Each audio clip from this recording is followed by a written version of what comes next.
Hey there, cats and kitties. I am the Blues Man, Johnny Blues, coming at you live to talk about episode 7 of the anime series 18 If, a series that I haven't actually talked about to my recollection on YouTube. I've been doing a lot of write ups for each episode since the series began over on my Facebook page. It's a personal Facebook account, and a couple of people, I put up a video a little while ago saying, if you wanted to follow some of the anime coverage that I'm doing, discussing that I'm not discussing in video format. I do write ups every week for certain shows. 18 If turned out to be one of those, among things like it started back when Little Witch Academia was on, and I was covering that. I'm covering Soccer Quest every week, and, things like that. As well as recreators and such like that. I talk about these shows that I don't actually feel up to really doing videos about. I don't necessarily feel conversational about, even though I do have things to say. And 18F has fallen into that sort of category where I've really enjoyed just watching every episode and being compelled by every episode, being drawn in and engaged, and then going and subsequently doing a little write up, just a few small paragraphs of my thoughts on it and such like that. And with episode 7, the most recently aired episode, in lieu of actually feeling compelled at all to do any video discussion revolving around Shikoku no Altair, which finally came back after a 2-week hiatus. I was completely bored with that, and it turned out the latest episode of 18F was something that was resounding so much to me that I decided I would rather do a video this time out on episode 7 of 18F. So it was largely compelling from right out of the gate because this show, kind of akin to Flip Flappers, has really gone back and forth every episode or every other episode with their animation style, where they're taking their inspiration from. It kind of reminds me of Fooly Cooly as well, in that regard, in that every other episode it's kind of different. It's all encapsulated to this dream world. These girls in the real world fall victim to something known as Sleeping Beauty syndrome, and they become, air quotes, witches in this dream world where they're all powerful, and it can have influences, negatively so, impact on the real world, the waking world, and such like that. And so we've seen the main characters, Haruto and Katsumi. Katsumi is a scientist, would-be scientist, who's, air quotes, studying the dream world. And Haruto is an interesting character. I've raised my own curiosity as to what is up with him, because it seems like we never see him outside of the dream world. It seems like he's always in a dream world, unless it's just a really stylized version of the real world. It always seems like every episode he's already in the dream world, and Katsumi goes in and talks to him because Katsumi appears in the dream world as a humanoid cat dude for all intents and purposes. And so I've been largely wondering what's going on there. It seems as though Katsumi has a daughter who is also perchance involved in this. Maybe she has fallen victim to this Sleeping Beauty syndrome as well. And I don't know if that's the sort of ethereal Lily character we see going back, to the first episode and such like that, who seems to be, if this were Quantum Leap, for those maybe familiar with that show, where Sam Beckett, who's time traveling and going into the bodies of all these different people throughout his own timeline, he has a holographic sort of guide in the form of this guy Al from his own time. And that's kind of what Lily is in the dream world. She's kind of like this entity that, while everyone usually can kind of sort of see her, she's more focused on helping Haruto and leading him wherever he needs to go. And it seems as though Katsumi is familiar with this Lily, but it's hard to know if that's because that's his daughter or what have you, whether that is the guidepost, the entranceway for Haruto to be brought into dream worlds and such like that. But I'm getting way off topic of this specific episode, episode 7, which immediately resounded for me because of its influences taken from the Oz books, as written by and created by L. Frank Baum. You have Haruto, for all intents and purposes, meeting this little tin man, this little cycloptic robot, who ends up being the avatar of an identity known as Pole, this little boy prince known as Pole. And there's some loosey-goosey kind of taking influence from Pol Pot, that whole thing. because you have Pole and you have Pot. They're best friends and chums in childhood. And then there is, rounding out the whole group, Nene, this little girl, who is the actual subject of the episode. It is she who is, now succumbed to Sleeping Beauty syndrome, and it's all the strange adventures and emotions going on in her mind. But Haruto wakes up as a pseudo scarecrow, and not really looking like the traditional, visible concept of what a scarecrow would look like, but scarecrow-esque in any case. And then Katsumi very naturally conforms to almost embodying the cowardly lion, going back to the Wizard of Oz, that kind of framework. And that's really where it ends as far as the influences being taken from the Oz stuff, at least as far as my familiarity with it goes. I've only read 2 of the published works of L. Frank Baum, the original Wizard of Oz, and I forget what the other one was. But I because I've always been captivated by the Wizard of Oz film, as well as Return to Oz and things like that, and I have that vague familiarity with a lot of the iconography there. I was immediately entranced by that, coinciding with the style of animation, which is unlike anything we've seen in 18F thus far. It was a combination of 2D and 3D CG animation that very much tapered, borderlining on sort of a stop motion animation style. I mean, there were times where I wasn't sure, am I seeing stop motion? Am I seeing CG that's trying to mirror stop motion? And then there were times where it was very plainly 2D animation, or at least 3D made to look 2D. And it was just astounding and groundbreaking to me, visually, stylistically.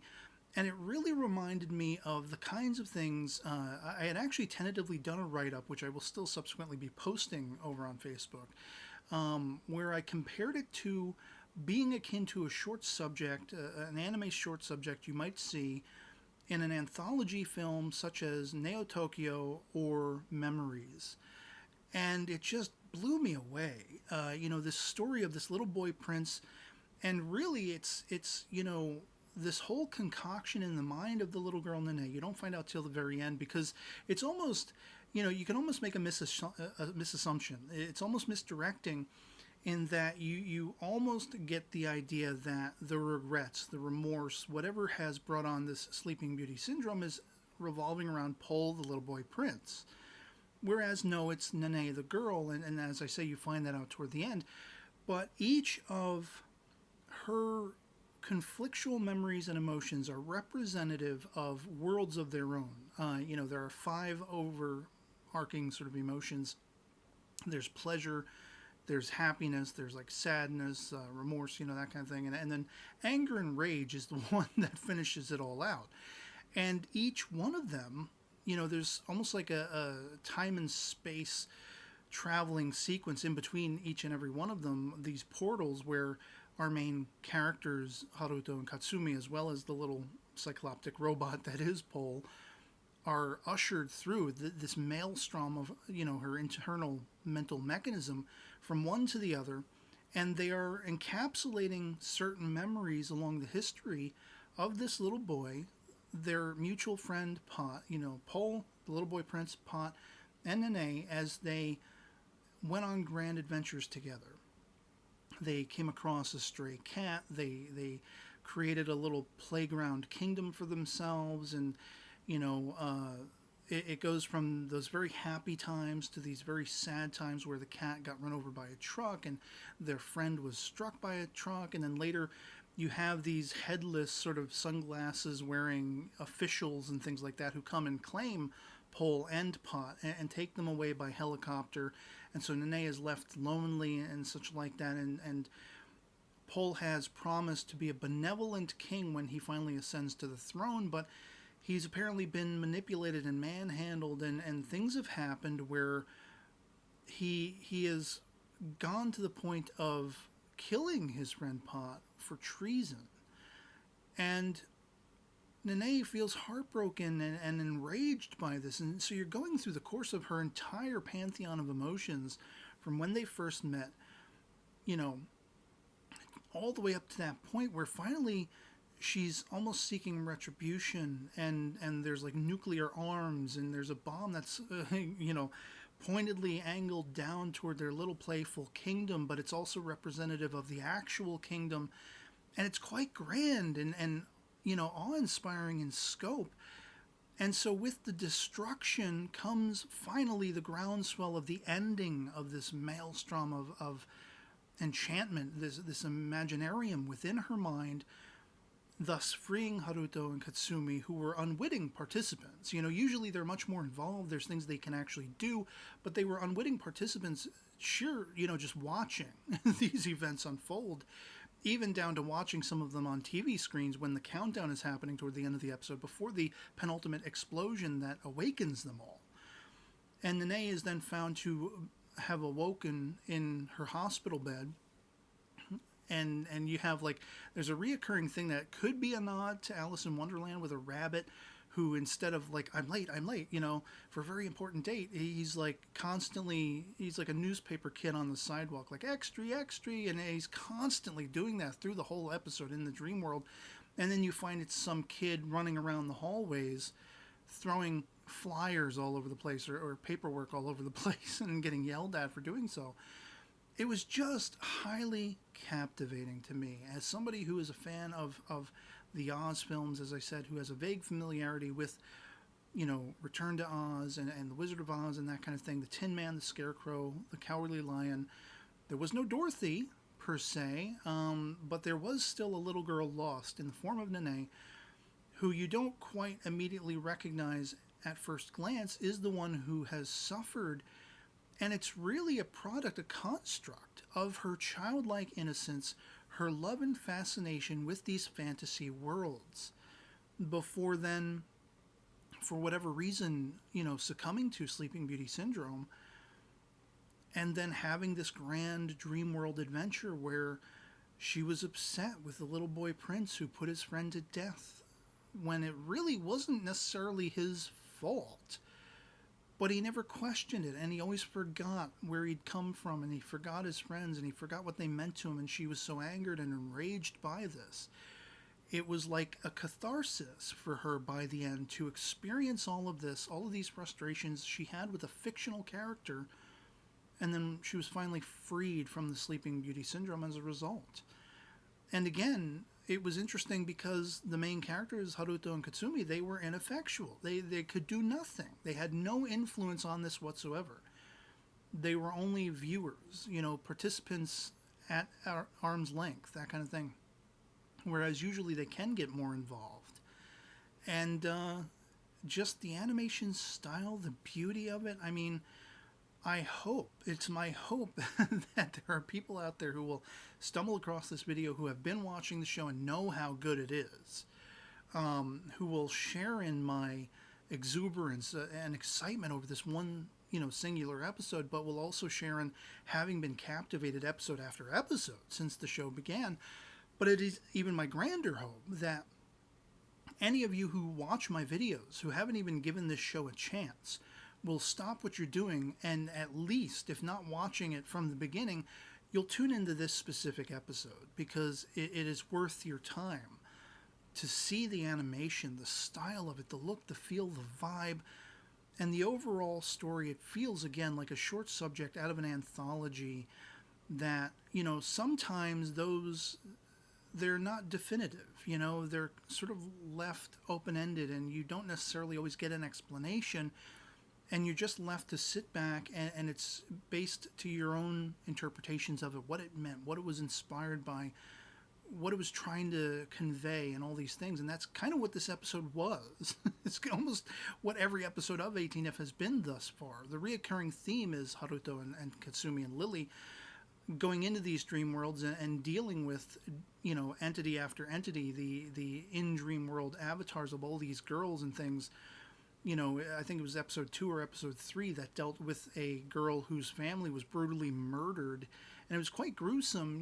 She had succumbed to the Sleeping Beauty syndrome later on and was then seeking vengeance upon a la sort of, Freddy Krueger from Nightmare on Elm Street on the killers of her family and was killing them in their dreams, but it was having an effect on the real world. And Haruto made a very strange and intriguing character turn where he stepped in for her with the last person who was responsible for killing her family, and he killed the cat. So it's like they have been really pushing the envelope and being very compelling. You have episodes that can be that dark and gruesome, and then you can have much more bizarre, like crazy ones. There's an aspect of the show that I feel sometimes the episodes are a little bit rushed. Sometimes the conclusions are too fastly gained upon. You had an episode that was somewhat bizarre where there was a woman, she was a model. She'd been dumped by her boyfriend, and she was bulimic and very depressive. And so at night, during her bouts of sleepwalking bulimia, where she would stuff herself and then vomit it all up to try to, sate her hunger, but then at the same time try to keep herself fit and beautiful and youthful. It was strange because she would go into the sleeping beauty syndrome at night when she fell asleep, whereas usually you get the impression that these girls, once they succumb to it, they're almost comatose in the physical real world. They can't escape it. And this was a singular case where here was this model, this young woman model, who it would be an event that happened every night, and then she would go to work every day at a restaurant where she would make this curry stew kind of, and Katsumi would go there and he loved eating the stew, coincidentally, and it wrapped up really quickly without actually sort of dwelling on the weight, the gravitas of how bad a psychological and emotional problem bulimia is, and I was left disappointed for that. It should have been a two-part, story, basically a 2-episode story, and there was another one that was very much like that as well. But overall, 18 If this is kind of becoming an overview of the series, not just a review of episode 7, but it's been a very compelling, intriguing, and engaging series in that every episode is something different. The through line is always the same, triumvirate of characters. There was another episode, and it was my favorite at the time, where Haruto met this little girl who didn't know she was dying in the real world, or maybe she did, arguably. And he meets her in the dream world, and he just gives her the best days of her life. He becomes her boyfriend, and they go on, picnics and go out and have fun. And she does eventually transform into the witch form, the negative form, but she doesn't have any reason to really lash out anymore, even though she was lonely and picked on in her real life before succumbing to whatever illness put her in a hospital bed. So she was able to pass away happy, and it was such an emotionally impactful episode. I was left so misty-eyed. I'm sure I cried when I watched that episode, because Haruto himself, he was so sacrificial in how willing he was, to give of himself to her and make her dream come true of being like every other girl out there. Have some semblance, some idea of what a normal life was. And then she died in the end. And it was just, that's what this show has been. Each show has been its own sort of vignette, like Twilight Zone-esque sometimes, and bizarre and goofy and dark. It's always different, but at the same time, it's always that through line of these are strange events happening in the minds of these individuals, and it's usually up to Katsumi and Haruto, with the help of Lily, to figure out what's going on and see if they can positively impact the scenario. And it's just, I can't get enough of it. And episode 7, the most recent episode as of the time of this recording, all told, just wowed the hell out of me. So if you have watched this very lengthy, rambly, overview-esque, it was supposed to be thoughts discussion on episode 7, but it's sort of an overview of 18 If, all told thus far. Let me know what your thoughts on the series are, if you love it, if you've been intrigued by it, interested in it, if you're going to be checking it out. If you haven't, because of my talking about it herein and such like that, I think you will not be sorry if you check it out and you stick with it. That's one of the things where early on I was like, I don't know about this show, man. It was kind of turned me off during that early episode where Haruto had actually killed a guy for the sake of the girl who was going and killing her family's murderers, that many years later. And I was like, I don't know if I like the direction this has gone, but I ended up really, really liking it. I ended up loving it.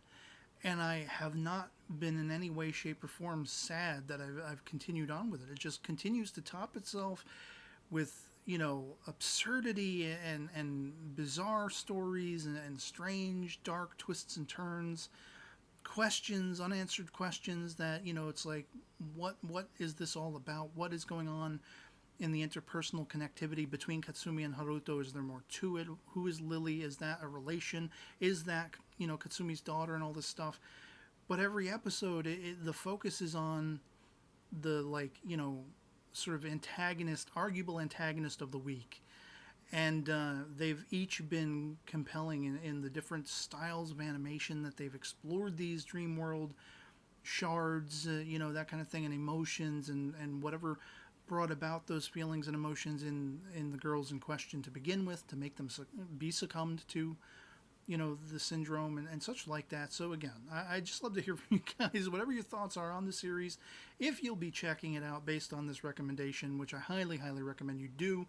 And otherwise, that'll be pretty much it for me on this video. Find you well, and I'll catch you all later.